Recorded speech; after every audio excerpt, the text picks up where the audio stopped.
despite the ongoing Russian war of aggression, our mission continues to support its Ukrainian counterparts. Here are some of the highlights of the mission activities from 2022. In May, our mission returned to its headquarters in Kiev and resumed the operation of its field offices in Lviv and Odessa after our relocation and a period of remote work from outside Ukraine.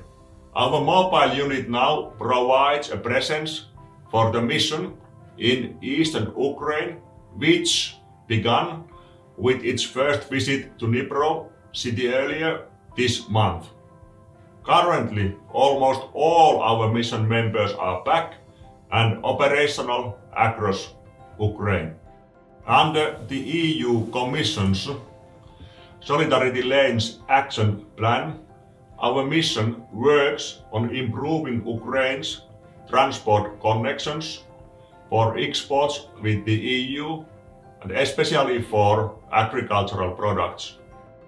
Since March, more than 40 mission members had been deployed on border crossing points between Ukraine and Poland, Romania and Slovakia.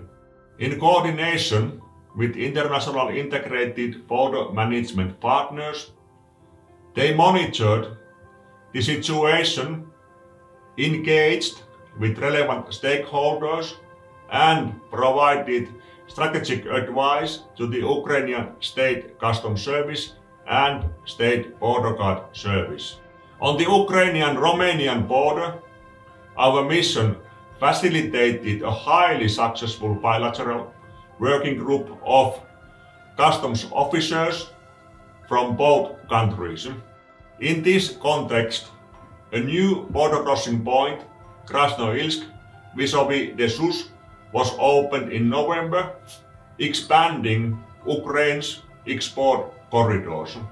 The mission provided strategic advice to the Office of the Prosecutor General to streamline the efficiency and effectiveness when dealing with the crimes committed in the context of the full-scale Russian invasion of Ukraine. Our advice is related to ensuring effective investigation and prosecution of international crimes.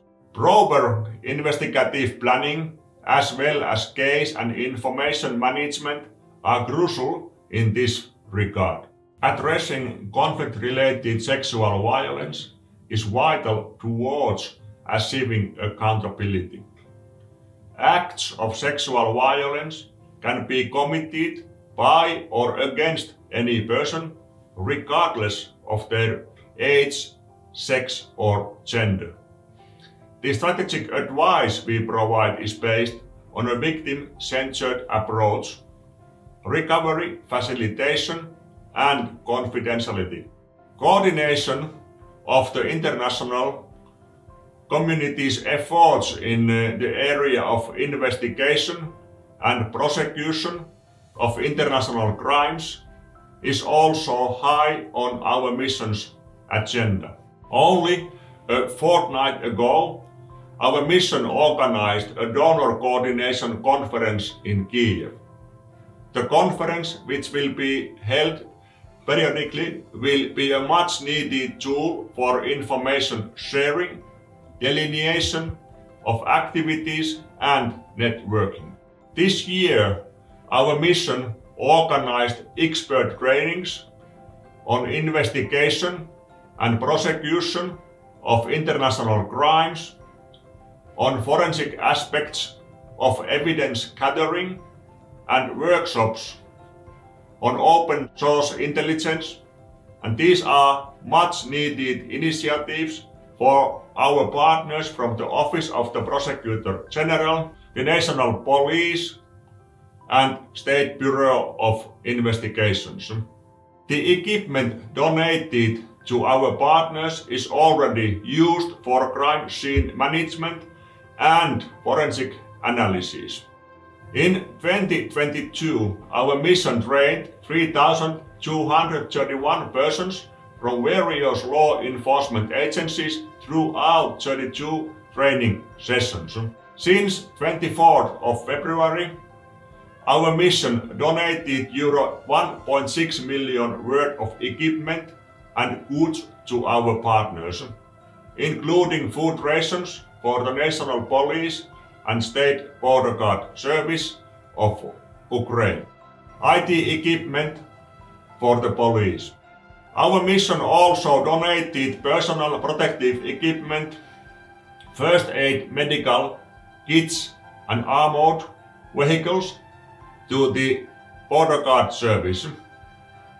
Furthermore, we facilitated the handling over of 10 cars to the Ukrainian border guards from our CSDP sister mission, the EU Rule of Law mission in Kosovo, EULEX. The Ukrainian rule of law institutions received emergency support of more than euro 8 million within the Bravo Emergency Assistance Project. These donations included 135 vehicles for the agencies under the Ministry of Internal Affairs, State Bureau of Investigations, and the Prosecutor General's Office, and 13,500 first aid kits for the National Police, State Border Guard Service, the Prosecutor General, and the State Bureau of Investigation. In 2023, we will continue delivering strategic advice, training initiative, and equipment. In addition, we will continue to work with our Ukrainian counterparts on the finalizing of an overarching strategy for the Ukrainian civilian security sector, which is key in terms of its path to EU accession. We in the mission, we are all looking forward to cooperate very closely next year with our Ukrainian counterparts to reach our common goals.